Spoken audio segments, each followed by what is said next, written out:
AIIMS, BSc nursing, അതേപോലെ post basic nursing, paramedical കോഴ്സസിൻ്റെയും ഒക്കെ ആയിട്ടുള്ള നോട്ടിഫിക്കേഷൻ വന്നിട്ടുണ്ട്. അപ്പോൾ ഇത് നിലവിൽ പ്രൈമറി രജിസ്ട്രേഷൻ ഉൾപ്പെടെയുള്ള പ്രോഗ്രാമുകളുടേതാണ്. ഇപ്പോൾ ഇതിൽ ശരിക്കും 2 സ്റ്റെപ്പായിട്ടാണ് രജിസ്ട്രേഷൻ നടക്കുക. ആദ്യം ഒരു പ്രൈമറി രജിസ്ട്രേഷനും പിന്നെ ഒരു ഫൈനൽ രജിസ്ട്രേഷനും. മുൻ വർഷങ്ങളിൽ എപ്പോഴെങ്കിലും പ്രൈമറി രജിസ്ട്രേഷൻ നടത്തിയ കുട്ടികൾ പ്രൈമറി രജിസ്ട്രേഷൻ ചെയ്യേണ്ടതില്ല, ഫൈനൽ രജിസ്ട്രേഷനിലേക്ക് പോയാൽ മതി. അപ്പം ഞാൻ ആദ്യം തന്നെ ഓർമ്മിപ്പിക്കുന്നു, 2025 എയിംസിൻ്റെ പ്രോസ്പെക്ടസ് റിലീസ് ചെയ്തിട്ടില്ല. അതുകൊണ്ട് നിങ്ങൾക്കൊരു സീറ്റിൻ്റെ നമ്പർ അല്ലെങ്കിൽ എത്ര സീറ്റുണ്ട്, എവിടെയൊക്കെയാണ് എക്സാം സെൻറ്റർ ഉണ്ടാവുക, എക്സാമിൻ്റെ ഡീറ്റെയിൽ എങ്ങനെയാണ്, എക്സാം പാറ്റേൺ എങ്ങനെയാണ്, അങ്ങനെയുള്ള സംശയങ്ങളുണ്ടെങ്കിൽ അതിൻ്റെ ഡീറ്റെയിൽ പ്രോസ്പെക്ടസ് വരാത്തത് കൊണ്ട് ചെയ്യാത്തതാണ്. എന്നാൽ നേരെ തിരിച്ച് നമ്മുടെ ചാനലിൽ തന്നെ എയിംസ് 2024 എന്ന് കൊടുത്താൽ ഒരുപാട് വീഡിയോസ് ഉണ്ട്. അതായത് എക്സാം ഡീറ്റെയിലുമായിട്ടുള്ള വീഡിയോ ഉണ്ട്, അപ്ലൈ ചെയ്യേണ്ടത് എങ്ങനെയാണെന്നുള്ള വീഡിയോ ഉണ്ട്, സീറ്റ് മാട്രിക്സ്, സീറ്റുകൾ എങ്ങനെയാണെന്നുള്ള വീഡിയോ ഉണ്ട്. ഇതെല്ലാം തന്നെ തമ്പനെയിൽ നമ്മൾ മെൻഷൻ ചെയ്തിട്ടുണ്ടാവും. ആ വീഡിയോയിൽ എന്തൊക്കെ പറഞ്ഞിട്ടുണ്ട് എന്നുള്ളത് തമ്പനെയിൽ കാണാം. അപ്പോൾ നിങ്ങൾക്ക് സീറ്റാണ് അറിയേണ്ടതെങ്കിൽ അല്ലെങ്കിൽ എക്സാം ഡീറ്റെയിൽ ആണ് അറിയേണ്ടതെങ്കിൽ ഒക്കെ നിങ്ങൾക്ക് എന്ത് ചെയ്യാം, ആ കൺസേൺ വീഡിയോ അതുമായിട്ട് ബന്ധപ്പെട്ട വീഡിയോ നിങ്ങൾക്ക് നോക്കാവുന്നതാണ്. അത് 2024 25 പ്രോസ്പെക്ടസ് വരുന്ന മുറയ്ക്ക് ഞാനതിൻ്റെ അപ്ഡേറ്റ് ഇടാം. അപ്പോൾ നെക്സ്റ്റ് പ്രോസ്പെക്ടസ് ബേസ് ചെയ്തിട്ടുള്ള വീഡിയോയും ചെയ്യാം. ഇപ്പം നിലവിൽ പ്രൈമറി രജിസ്ട്രേഷനുമായിട്ട് ബന്ധപ്പെട്ട കാര്യങ്ങൾ. അപ്പോൾ ഞാൻ നേരത്തെ പറഞ്ഞ പോലെ ഷെഡ്യൂൾ നോക്കുക. ബേസിക് രജിസ്ട്രേഷൻ തുടങ്ങുന്നത് ഏപ്രിൽ 8 തുടങ്ങി മെയ് 7 വരെയാണ്. അപ്പോൾ നിങ്ങൾക്ക് മെയ് 7 വരെ ബേസിക് രജിസ്ട്രേഷൻ ചെയ്യാം. ഇത് വൺസ് ചെയ്തവർ ഇനി ചെയ്യേണ്ടതില്ല.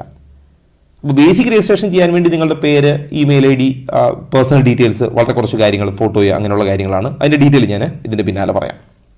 ഇനി വൺസ് നിങ്ങൾ പ്രൈമറി രജിസ്ട്രേഷൻ ചെയ്ത് കഴിയുമ്പോൾ നിങ്ങൾക്ക് നിങ്ങളുടെ ആപ്ലിക്കേഷൻ അവർ സ്ക്രൂട്ടനൈസ് ചെയ്തതിന് ശേഷം നിങ്ങൾക്ക് കൺഫർമേഷൻ, നിങ്ങൾക്ക് വാലിഡ് അല്ലെങ്കിൽ നിങ്ങളുടെ ആപ്ലിക്കേഷൻ റിസീവ് ആയാൽ പിന്നെ നിങ്ങൾക്ക് അടുത്ത ഓപ്ഷൻ കിട്ടും, generation of code. Final registration വേണ്ടി നിങ്ങൾക്കൊരു കോഡ് വേണം. അപ്പോൾ നിങ്ങൾ എയിംസിൻ്റെ സൈറ്റിൽ കയറി 2 ഓപ്ഷൻ ഉണ്ട് അവിടെ. പ്രൈമറി രജിസ്ട്രേഷൻ ഒരു ഓപ്ഷൻ ഉണ്ട്, രണ്ടാമത് ജനറേഷൻ ഓഫ് കോഡ് എന്നുമുണ്ട്. അപ്പോൾ ഈ ജനറേഷൻ ഓഫ് കോഡ് കിട്ടണമെങ്കിൽ പ്രൈമറി രജിസ്ട്രേഷൻ കംപ്ലീറ്റ് ആവണം. കഴിഞ്ഞ വർഷമൊക്കെ ചെയ്തവർക്ക് നേരെ ജനറേഷൻ ഓഫ് കോഡിലേക്ക് പോകാം. പക്ഷേ ഒരു പ്രശ്നം, ഈ ജനറേഷൻ ഓഫ് കോഡ് ഏപ്രിൽ 17 തുടങ്ങി മെയ് 15 വരെയാണ്. അപ്പോൾ പ്രൈമറി കംപ്ലീറ്റ് ചെയ്താലേ സെക്കൻഡറി രജിസ്ട്രേഷൻ അഥവാ ഫൈനൽ രജിസ്ട്രേഷനിലേക്ക് നിങ്ങൾക്ക് പോകാൻ പറ്റൂ. അപ്പോൾ ആദ്യം നിങ്ങൾ പ്രൈമറി ചെയ്യുക. മുമ്പ് പ്രൈമറി ചെയ്തവരാണെങ്കിൽ ഈ സെക്കൻഡറി അതായത് ഫൈനൽ രജിസ്ട്രേഷൻ 17 സ്റ്റാർട്ട് ചെയ്യും. അതിനുശേഷം നിങ്ങൾക്ക് ഫൈനൽ രജിസ്ട്രേഷൻ ചെയ്യാം. അപ്പോൾ ഞാൻ ഈ പറയുന്നത് മുഴുവൻ പ്രൈമറി രജിസ്ട്രേഷനുമായിട്ട് ബന്ധപ്പെട്ട കാര്യങ്ങളാണ് ഈ വീഡിയോയിൽ പറയുക. സെക്കൻഡറി രജിസ്ട്രേഷൻ്റെ ഡീറ്റെയിൽ പിന്നീട് പറയാം.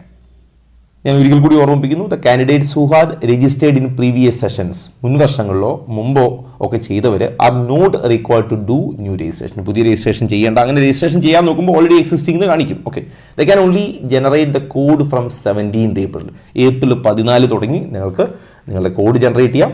എന്നിട്ട് ഫൈനൽ രജിസ്ട്രേഷനും ചെയ്യാം. ഇനി നിങ്ങൾ പ്രൈമറി രജിസ്ട്രേഷന് പോകുമ്പോൾ നിങ്ങൾക്ക് എന്തൊക്കെ വേണമെന്ന് ചോദിച്ചാൽ, നിങ്ങൾക്കൊരു വാലിഡ് ഇമെയിൽ ഉണ്ടാവണം, മൊബൈൽ നമ്പർ, ഇത് രണ്ടും ഉണ്ടാവണം. നിങ്ങളുടെ പേഴ്സണൽ ഡീറ്റെയിൽസ് ഉണ്ടാവണം, വാലിഡ് ID പ്രൂഫ്, ഈ ID പ്രൂഫാണ് നിങ്ങൾ എക്സാമിൻ്റെ സമയത്ത് കൊണ്ടുപോകേണ്ടത്. അതേപോലെ സ്കാൻഡ് ഇമേജസ്, എന്തൊക്കെയാണ്, നിങ്ങളുടെ ഒരു ഫോട്ടോഗ്രാഫ് വേണം വൈറ്റ് ബാക്ക്ഗ്രൗണ്ടിൽ, അതേപോലെ നിങ്ങളുടെ സിഗ്നേച്ചറിൻ്റെ സ്കാൻഡ് ഇമേജ് വേണം, അതേപോലെ ലെഫ്റ്റ് ഹാൻഡ് തമ്പ് ഇംപ്രഷൻ, ഇടത് കൈയുടെ തള്ളവിരലിൻ്റെ ഇംപ്രഷൻ അതും ഉണ്ടാവണം. അതിൽ ഫോട്ടോഗ്രാഫുമായിട്ട് ബന്ധപ്പെട്ട ഡീറ്റെയിൽ നോക്കുക. ഫോട്ടോഗ്രാഫുമായിട്ട് ബന്ധപ്പെട്ട് നിങ്ങൾ ശ്രദ്ധിക്കേണ്ട കാര്യങ്ങൾ, ഫോട്ടോഗ്രാഫ് കളർ ഫോട്ടോഗ്രാഫ് ആയിരിക്കണം, വൈറ്റ് ബാക്ക്ഗ്രൗണ്ടിലായിരിക്കണം, നിർബന്ധമാണ്. കളറായിരിക്കണം, വൈറ്റ് ബാക്ക്ഗ്രൗണ്ട് ആയിരിക്കണം, ഫേസ് ക്ലിയർലി വിസിബിൾ ആയിരിക്കണം, സൈസ് 50 തുടങ്ങി 100 KB വരെ ആയിരിക്കണം, JPG അല്ലെങ്കിൽ JPEG, GIF അല്ലെങ്കിൽ PNG ഫോർമാറ്റിലൊക്കെ ആയിരിക്കണം. Then image is not blurred ആയിരിക്കരുത്. ഇനി എന്തുകൊണ്ടൊക്കെയാണ് ഫോട്ടോഗ്രാഫ് റിജക്റ്റ് ആവുക? ബാക്ക്ഗ്രൗണ്ട് വൈറ്റ് അല്ലെങ്കിൽ റിജക്റ്റ് ആവും, ഇമേജ് ബ്ലഡ് ആണെങ്കിൽ റിജക്റ്റ് ആവും. അതേപോലെ തന്നെ the whole sheet is scanned, അതായത് ഫോട്ടോഗ്രാഫ് ഒട്ടിച്ചിരിക്കുന്ന ആ മുഴുവൻ പേജും ഫോട്ടോഗ്രാഫ് സെൻറ്ററിലാക്കിക്കൊണ്ട് ആ മുഴുവൻ പേജും സ്കാൻ ചെയ്താലൊക്കെ റിജക്റ്റ് ആവും. ക്ലിയർ അല്ലേ? അതേപോലെ ഡാർക്ക് ഗ്ലാസ്സോ അല്ലെങ്കിൽ അങ്ങനെ ഗ്രൂപ്പ് ഫോട്ടോ, ഇങ്ങനെ ക്രോപ്പ് ചെയ്ത ഫോട്ടോസൊക്കെ ആണെങ്കിലും റിജക്റ്റ് ആവും. അതല്ലാതെ ഇപ്പോൾ പേര്, ഡേറ്റ് എന്നൊരു മാൻഡേറ്ററി അല്ല. അങ്ങനെയാണെങ്കിൽ ഇവിടെ മെൻഷൻ ചെയ്യുമായിരുന്നു. ഇപ്പം നിങ്ങൾ പേരും ഡേറ്റും വെച്ചാലും കുഴപ്പമില്ല, വെച്ചില്ലെങ്കിലും കുഴപ്പമില്ല, അതൊരു ഫാക്ടറല്ല. ഇനി സിഗ്നേച്ചറുമായിട്ട് ബന്ധപ്പെട്ട്, സിഗ്നേച്ചർ ക്ലിയർ ആയിരിക്കണം. അതേപോലെ ഒരു വൈറ്റ് ബാക്ക്ഗ്രൗണ്ട്, ഒരു വൈറ്റ് ഷീറ്റിലായിരിക്കണം. നിങ്ങളൊരു വൈറ്റ് ഷീറ്റിൽ സിഗ്നേച്ചർ ഇട്ട് സ്കാൻ ചെയ്തിട്ടാണ് എടുക്കേണ്ടത്. ഓക്കെ, അപ്പോൾ അതിൽ പറയുന്നത് അതിൻ്റെ സൈസ് 20 to 100 KB ആയിരിക്കണം. ഓക്കെ, JPG, JPEG, GIF അല്ലെങ്കിൽ PNG ഫോർമാറ്റ് ആയിരിക്കണം, ബ്ലഡ് ആയിരിക്കരുത്. എന്തുകൊണ്ടൊക്കെ സിഗ്നേച്ചർ റിജക്റ്റ് ചെയ്യാം? ബാക്ക്ഗ്രൗണ്ട് വൈറ്റ് അല്ലെങ്കിൽ റിജക്റ്റ് ആവാം, ഇമേജ് ബ്ലഡ് ആണെങ്കിൽ റിജക്റ്റ് ആവാം, അതേപോലെ സിഗ്നേച്ചറുള്ള ആ ഷീറ്റ് മുഴുവനായിട്ട് സ്കാൻ ചെയ്തിട്ടുണ്ടെങ്കിലും റിജക്റ്റ് ആവാം. അപ്പോൾ സിഗ്നേച്ചർ മാത്രം ക്രോപ്പ് ചെയ്തിട്ടാണ് നിങ്ങൾ അപ്ലോഡ് ചെയ്യേണ്ടത്.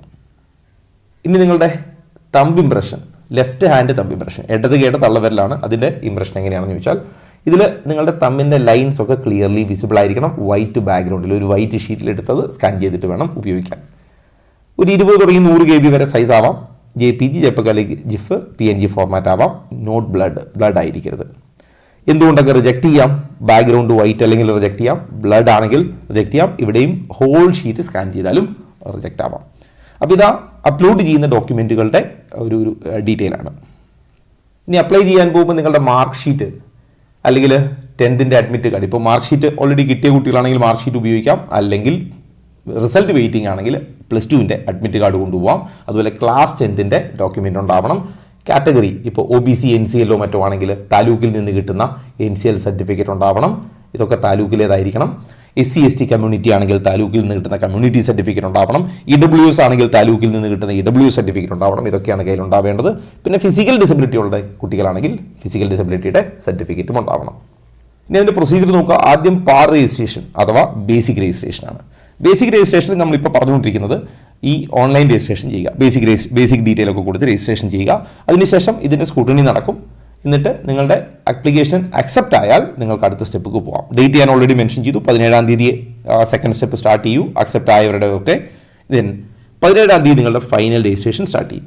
ഈ ഫൈനൽ രജിസ്ട്രേഷൻ സ്റ്റാർട്ട് ചെയ്യുമ്പോൾ നിങ്ങൾക്ക് കോഡ് ജനറേറ്റ് ചെയ്യാം. ഓക്കെ, ആ സമയത്താണ് ഫീ പേ ചെയ്യേണ്ടതും എക്സാം സെൻറ്റർ ചൂസ് ചെയ്യേണ്ടതും ഒക്കെ ആ സമയത്താണ്. ഇപ്പോഴല്ല, ഫൈനൽ രജിസ്ട്രേഷൻ്റെ സമയത്താണ്. ഇനി ഫൈനൽ രജിസ്ട്രേഷൻ്റെ സമയത്ത് നിങ്ങൾക്ക് കോഡ് ജനറേറ്റ് ചെയ്യാനുള്ള ഫെസിലിറ്റി ഉണ്ടാവും. നിങ്ങൾ ആ ജനറേറ്റ് കോഡ് ക്ലിക്ക് ചെയ്യുമ്പോൾ നിങ്ങൾക്ക് ഒരു കോഡ് കിട്ടും. ആ കോഡ് കൊണ്ടാണ് ബാക്കി പ്രോസസ്സ് ചെയ്യേണ്ടത്.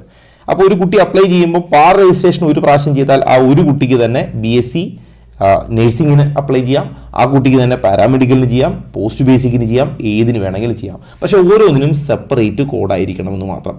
അപ്പോൾ BSc നഴ്സിംഗിന് കോഡ് ജനറേറ്റ് ചെയ്യാം, പാരാമെഡിക്കൽ വേറൊരു കോഡ് ജനറേറ്റ് ചെയ്യാം, പോസ്റ്റ് ബേസിക് അപ്ലൈ ചെയ്യുന്നുണ്ടെങ്കിൽ അതിന് വേറെയും കോഡ് ജനറേറ്റ് ചെയ്യാം. ഓക്കെ, ഓരോന്നിനും സെപ്പറേറ്റ് കോഡാണ്. അപ്പോൾ അങ്ങനെയാണ് ചെയ്യേണ്ടത്. പക്ഷെ അതുവരെ പ്രൈമറി രജിസ്ട്രേഷൻ വരെ എല്ലാവർക്കും കോമൺ ആണ്.